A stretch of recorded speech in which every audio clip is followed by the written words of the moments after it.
आंतरिक चुनाव होते हैं आम सभा, जिसमें आंतरिक जो हमारा ढांचा संगठन का, इसके अंदर 3 साल में चुनाव कराने जरूरी होते हैं और हमारे चुनाव आज संपन्न हुए।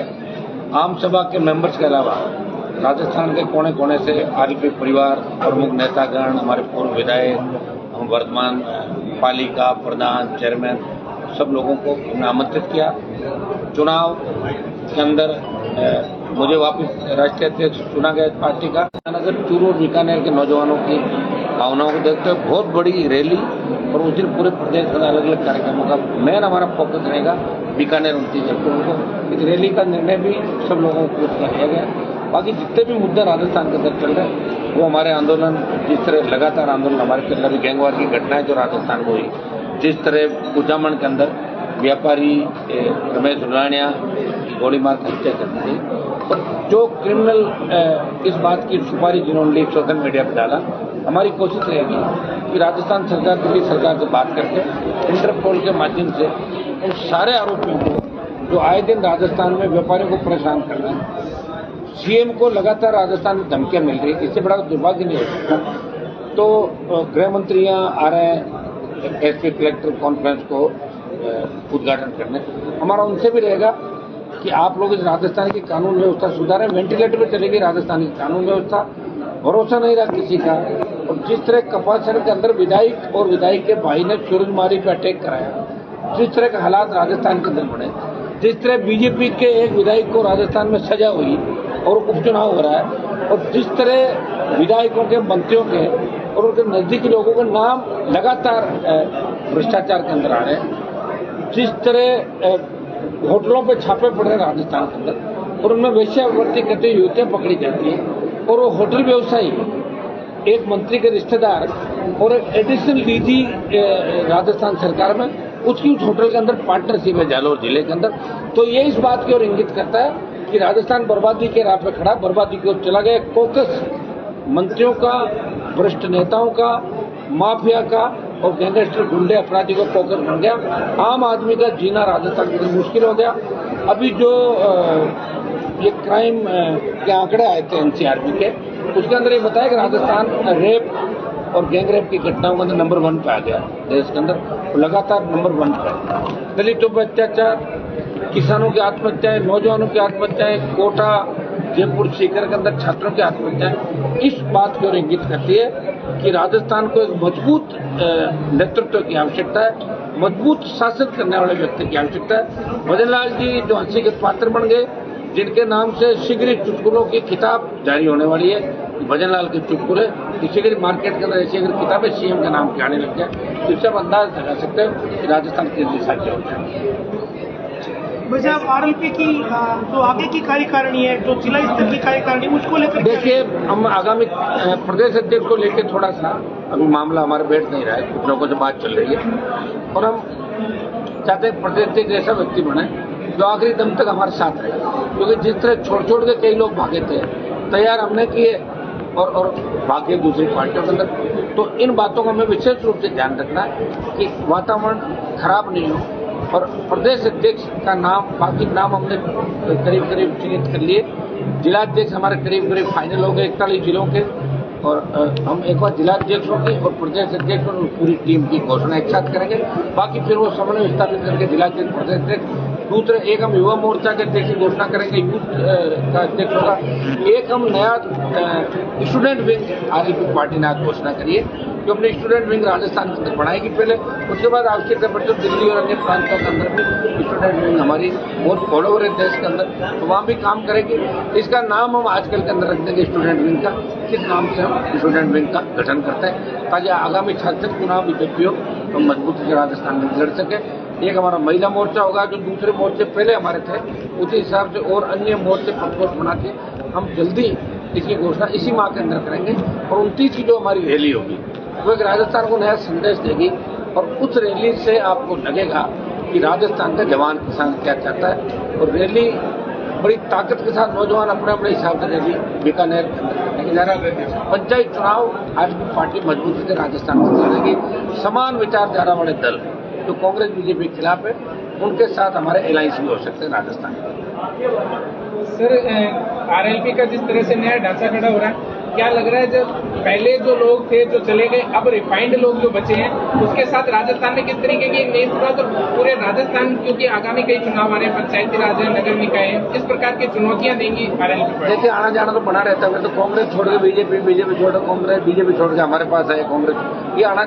लेकिन हम कोशिश करेंगे कि इस पार्टी में नौजवानों को, महिलाओं को और विशेषकर संघर्षशील लोगों को ज्यादा मौका मिले।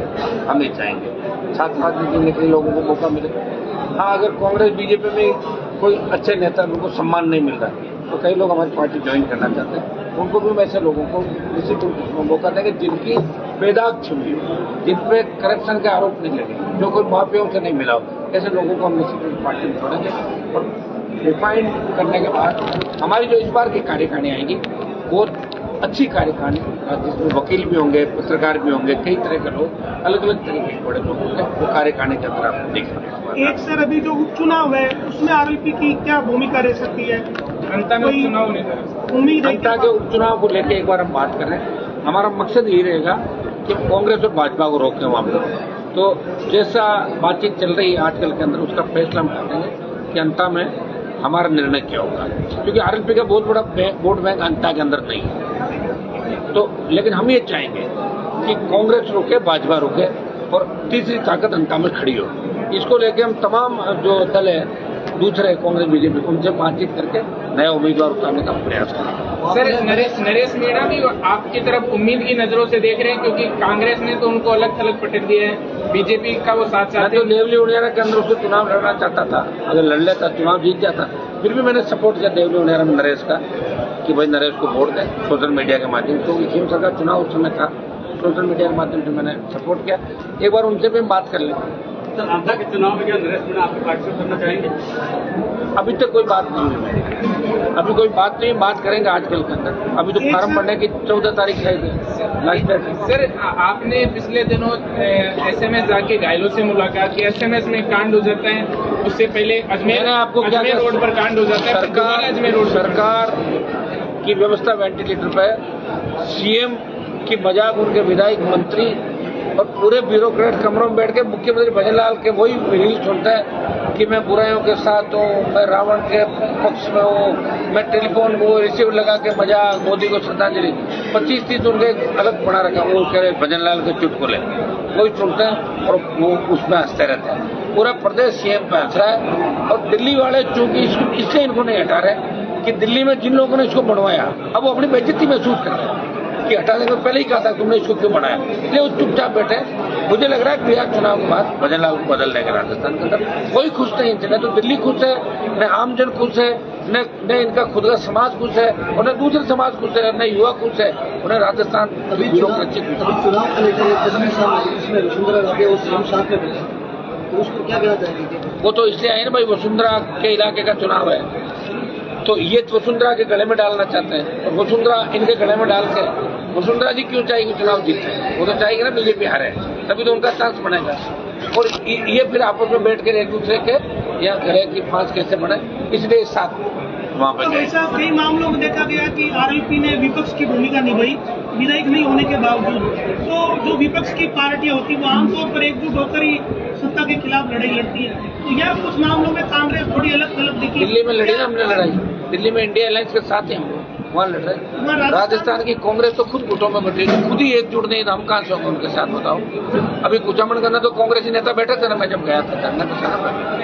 जयपुर में सर एक मीडिया संस्थान पर हमला किया गया है, उसको लेकर किस प्रकार? देखिए, मीडिया संस्थान पे हमला करने का किसी को अधिकार नहीं, और जिन गुंडों ने हमला किया मैं उसकी भर्त्सना करता हूँ, चाहे कोई भी हो, कानून से बड़ा नहीं। और मैं तो ये भी कहना चाहता हूँ, जिस तरह की छूट आपने दे रखी है कि ये सेना बन गई, वो सेना बन गई, सेना तो एक ही भारतीय सेना, मजाक बना रखा कानून का। ऐसे लोगों को गिरफ्तार करना चाहिए, दंडित करना चाहिए। राजस्थान के अंदर अगर मीडिया अपनी बात नहीं कह पाएगा, कोई नेता अगर किसी तरह की बयान इतिहास की बात कहते तो उसके खिलाफ आप मोर्चे खोलते हो, चाहे जैसे बकवास करते हो आके, ये छूट राजस्थान में किसी तरीके से नहीं मिलेगी। राष्ट्रीय लोकतांत्रिक पार्टी ऐसे हमलों का विरोध करती है और गुंडे बेईमान और बदमाशों के नाम से अगर आप संस्थानों का नाम रखने लगे तो राजस्थान और बर्बाद हो जाएगा। इस हर गली के अंदर गुंडा है, नाम रखो क्या उनका सबका। एक सर बड़ी मुश्किल से शेखावाटी डीलवा नागौर में गैंगवार खत्म हुई थी, 12-13 के बाद लगभग शांति हो गई थी। लेकिन ये जो अभी रोहित बता रहा है इनकी जो गैंग है ये फिर से, तो आप अपने आप को सीएम फीलिंग कैसे कर सकती है? जब सीएम हो ही नहीं सीएम कैसे होगी? ये तो सामंती सोच हो गई। एमएलए हो तो एमएलए के बंगले में रहो, एमएलए फ्लैट बनाए इसलिए उसके अंदर रहने चाहिए। वहां तो सरकार ने एमएलए फ्लैट अलॉट कर दिए, कभी कोई डिप्टी सेक्रेटरी को, कोई आरएस को, कोई भजनलाल जी के ओएसडी को 15 बंगले वहां इस तरीके से दे रखे हैं। बताइए ये हालात है राजस्थान के। एक सर आपने जो घर में उस समय पावर थी पीडब्ल्यूडी मिनिस्टर की कि वो मकान प्राइवेट व्यक्ति को भी दे सकता है। सरकार 2 दिए उन्होंने रिश्ता निभाया और 2 मकान दिए। सर आप आज जो कार्यकारिणी का प्रस्ताव तो आगामी जनता को ये सोचना है कि अपना शोषण करवाना है या आजादी लेनी है, तो राजस्थान की जनता सोचेगी। हमने तो सोच ही रखा है भाई, 20 साल समर्पित कर दिए, 25 साल समर्पित कर दिए, हर जगह हम जा रहे हैं। रिया का बजरी का मामला आप देखो, सरकार मुकर गई, वापिस करेंगे बजरी माफिया के खिलाफ आंदोलन करेंगे, लोगों को राहत दिलाएंगे। और बिजली कनेक्शन के मामले में मैं आपको बता दूं कि डबल बेंच ने कल मेरे पक्ष में फैसला दे दिया हाईकोर्ट के अंदर, और डबल बेंच ने यह कहा कि सरकार की गलती है। 2 लाख रुपए जो इन्होंने, उसमें आगे क्या है उसमें? अब देखते हैं, तारीखें पड़ रही है। लड़ता मुझे मेरी आदत है, लड़ता रही। एक सर पिछले चुनाव को देखे या जब आरएलपी का गठन हुआ था 18 में, या आप देख लें तो भीड़ तो बहुत होती है आरएलपी के कार्यक्रमों में या जब भी आंदोलन होता है, लेकिन वोट के समय ये की लड़ेंगे, किसानों की लड़ी, पहलवान बेटियों की लड़ी, अभी कपासन का आप देख लें।